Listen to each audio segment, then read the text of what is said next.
So one of the most frequently quoted adages in finance is you buy when there's blood on the streets. And there's nothing bloodier right now than Meta. And that's funny because, Meta is not what you'd normally consider as a contrarian bet, but I truly believe it's a contrarian bet right now.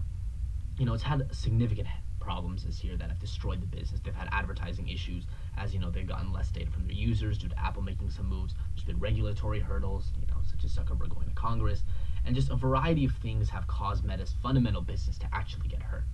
So their core business has actually eroded. They've had earnings misses multiple times, in consecutive quarters. They've lost users for the first time ever. And there's been significant issues at Meta that have destroyed the fundamental part of the business, the social media part.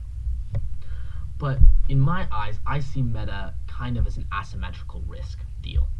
And that's because you have the backdrop of a pretty successful social media giant, that's powering you. And I'm sorry, but the social media business is still profitable. Its PEG ratio is like 3.8 or something, so Meta's clearly cheap. On top of that, the PE ratio is like 10. So you have a pretty, I'd say, fairly valued business. So in good times, it'd be fairly valued. Right now, we're in the middle of a crash, so, it's pretty cheap, or pretty expensive, actually, I should say. But I'd say, you have kind of a normally valued business that has what I would consider a bright future. And that bright future is the metaverse. So right now, people are kind of, just put it succinctly, shitting on the metaverse. People just don't believe it's going to be a big thing. People are saying that Zuckerberg is investing billions of dollars in technology that nobody wants. And I think that, yes, maybe it is too early to invest in this technology, but I think long-term people are incorrect. What I've realized in my short years of living is that the large trends and giant innovations that come into the world, they're very obvious and people see them from afar. A good example of that is technology. People saw the internet from afar. People, everyone kind of agreed that it was the future, but no one really took advantage of that or did something to exploit that. You could have started an internet company in 2000 and made a fortune. PayPal was started, in the 2000s. Facebook was started in 2000s. And yet people knew about the internet in the 90s and never really did anything with it. And I think that metaverse and AI is the exact same where the internet was in the 90s as of right now. I truly believe, in my opinion, that AI is the future. Most people you talk to would agree that AI is the future. What the internet did for connection, in terms of a business could connect with a consumer online, people could connect with each other online, everything could kind of be connected and put online, what the cloud did, all that stuff, is what AI is going to do for creativity. AI is going to disrupt creativity as a whole. I think industries like fashion, industries like music, industries like entertainment and TV and comedy and whatever is going to be innovated by AI, especially more visual things like art and stuff like that. You already see public AI projects that are creating amazing artwork like DALL-E and whatever. And so I think in the next 5-6 years, AI is going to become a very, enhancing attribute of visual creativity.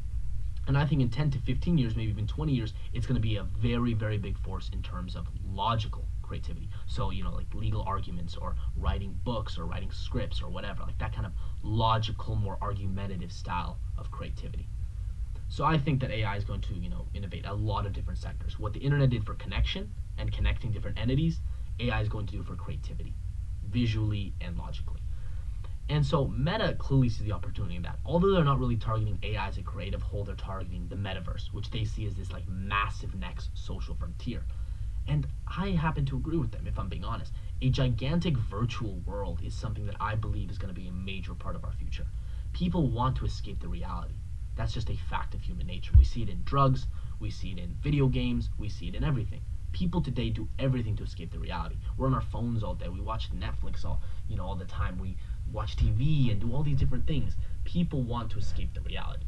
And creating, this virtual reality or this in-depth universe where you're omnipotent or you have all these things that you can do that you couldn't normally do in day-to-day life and basically, genuinely appeal to the deepest human desires that someone has is insane. You can't have everything you want. There's unlimited desires and limited resources in the world. But in a virtual reality, you have pretty limitless resources. You can fulfill almost every desire you want. And that basically means that the metaverse has enormous potential. You're telling me that something that could create an artificial fulfillment of every person's desire is not going to be a large field? You can literally satisfy any desire someone has. The whole point of capitalism is to fulfill demands, to supply demands. And you can supply any demand that someone wants, regardless of resource constraints, in some sort of virtual reality. I think that's what Meta Platforms sees as the future, and they're investing in that. They're investing billions upon billions upon billions of dollars a year. They changed the name of the company from Facebook to Meta. Clearly, they believe that a virtual reality is the future, especially in social networking. Social networking, what I kind of see it as, is just connection. Like, how do people connect? How do people network? Social interaction. Facebook has kind of, become very dominant in that through Instagram and, of course, Facebook and a variety of other subsidiaries they have. And I think they see Meta Platforms as not technology no one wants or a giant leap of innovation, but just kind of the next logical step. The best innovators in history, the best businessmen in history, they just saw where the industry was going. Cornelius Vanderbilt went from boats to trains. And I remember there was a reporter who asked him, why are you going into trains? It's nothing to do with boats. And he says, no, that's my same industry. Right? And the reporter was confused. He's like, no, it's not. The supply isn't what matters. The supply will always get innovated. It's the demand that matters. You understand? So, like, Cornelius Vanderbilt saw, like, there's a demand for transportation. There's a demand for shipping. And, the supply, whether it was trains or boats, doesn't matter, because supply gets innovated and disrupted all the time. People want to not, write down information. They wanted to do it 1,000 years ago. They want to do it today. The only thing that's changed is we used to do it on stone or whatever, and now we do it on paper, and now we do it on iPads. So there's a logical progression and innovation in supply. And I think Meta is just being intelligent by entering a sphere and, sort of an industry where they see as the next logical progression for social networking. They're just making sure they don't get disrupted by some smaller company. The founder of the VR company, I'm forgetting his name. I think he's brilliant, though. The guy who sold it to Meta, he talked about it, and they saw that this could be a major disruptive technology that could destroy their own business or benefit their business, and they're positioning themselves to take advantage of this massive new industry that I believe is going to be huge. There's not a lot of opportunities to invest in AI today, if I'm being honest. The public companies in AI, most of them are unprofitable. They're not really like there yet. I think a lot of them are going to go the way of the businesses that first got into computing or first got into computer chips. Those businesses were great at that time period. Like PCs, Compaq was very successful, but nobody cares about Compaq anymore.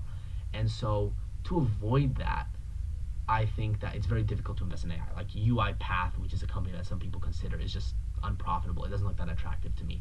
But Meta is a company that I think is very innovative, and they're jumping onto a trend that economies of scale are going to be huge. How big can your virtual world be?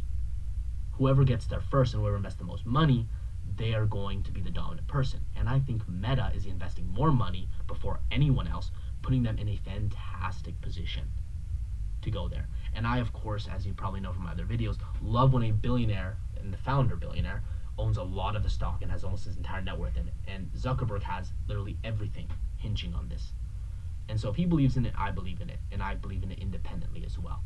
I genuinely think that they're just making a logical progression into the next sphere of social networking. I've said sphere a lot, but they're kind of jumping into the next version of social networking and positioning themselves to be part of a very, very large industry, while also giving an ability to invest in the future of AI, which is something they've also invested into. It's also a pretty cheap company, so if it doesn't work out, you get a well-valued business. So all in all, you have a lot of upside and not that much downside, making Meta Platforms, in my opinion, a attractive asymmetrical risk investment.